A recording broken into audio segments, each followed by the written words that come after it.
कहते हैं कि शनिदेव की दृष्टि से राजा भी कांप उठते हैं, लेकिन क्या आप जानते हैं कि शनिदेव स्वयं सूर्यदेव के पुत्र हैं। फिर ऐसा क्या हुआ कि पिता और पुत्र के बीच दूरी आ गई।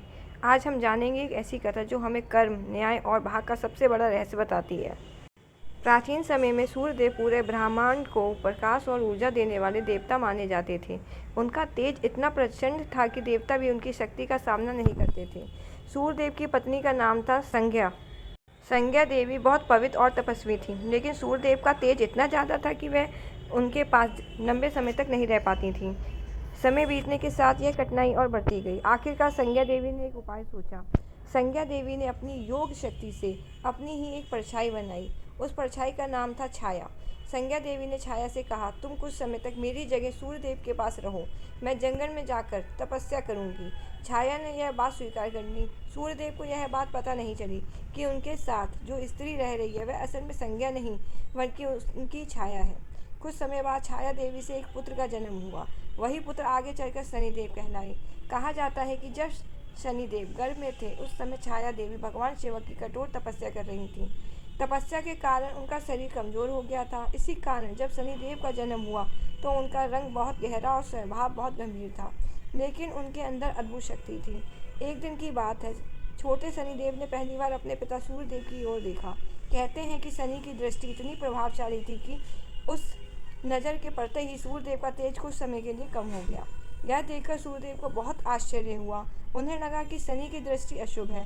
धीरे धीरे उनके मन में शनि के प्रति कठोरता आ गई। जब शनिदेव बड़े हुए तो उन्हें महसूस हुआ कि उनके पिता उनसे प्रसन्न नहीं हैं। यह बात उनके दिल को बहुत दुखी करती थी, लेकिन शनिदेव का स्वभाव बहुत शांत और गंभीर था। उन्होंने किसी से शिकायत नहीं की। उन्होंने सोचा कि वह अपनी शक्ति और सत्य को साबित करेंगे और तपस्या करेंगे। शनिदेव जंगल में चले गए। उन्होंने वर्षों तक भगवान शिव की कठोर तपस्या करी। कहा जाता है कि उन्होंने भोजन तक छोड़ दिया था और केवल ध्यान में लीन रहे। उनकी तपस्या इतनी कठोर थी कि देवता भी आश्चर्य में पड़ गए। आखिरकार उनकी तपस्या से प्रसन्न होकर भगवान शिव प्रकट हुए। भगवान शिव ने कहा, हे शनि, तुम्हारी तपस्या ने मुझे प्रसन्न कर दिया है। मांगो, क्या वरदान चाहते हो। शनिदेव ने विनम्रता से कहा, प्रभु, मुझे ऐसा वरदान दीजिए कि मैं संसार में न्याय कर सकूं। भगवान शिव मुस्कुराए और बोले, आज से तुम न्याय के देवता कहलाओगे। तुम संसार के हर व्यक्ति को उसके कर्मों के अनुसार फल दोगे। कोई राजा हो या गरीब, तुम्हारे न्याय से कोई नहीं बच सकता। उस दिन से शनिदेव कर्म और न्याय के देवता बन गए। कुछ समय बाद सूर्यदेव को यह बात पता चल गई कि शनिदेव वास्तव में उनके ही पुत्र हैं और उन्होंने इतनी कठोर तपस्या की है। यह सुनकर सूर्यदेव को अपनी गलती का एहसास हुआ। उन्होंने शनिदेव को स्वीकार किया। जब सूर्यदेव और शनिदेव का मिलन हुआ तो वातावरण बहुत भावुक हो गया। सूर्यदेव ने कहा, पुत्र, मैं तुम्हारी शक्ति और तपस्या को समझ नहीं पाया। शनिदेव ने विनम्रता से उत्तर दिया, पिताश्री, मेरा उद्देश्य कभी किसी को दुख देना नहीं था। मैं तो केवल न्याय करना चाहता हूँ। इस कथा से हम बहुत कुछ सीख सकते हैं। संसार में सबसे बड़ा नियम है कर्म का नियम।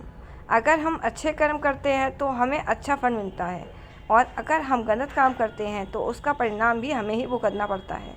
इसलिए कहा जाता है, शनिदेव किसी को बिना कारण कष्ट नहीं देते, वह केवल इंसान को उसके कर्मों का फल देते हैं।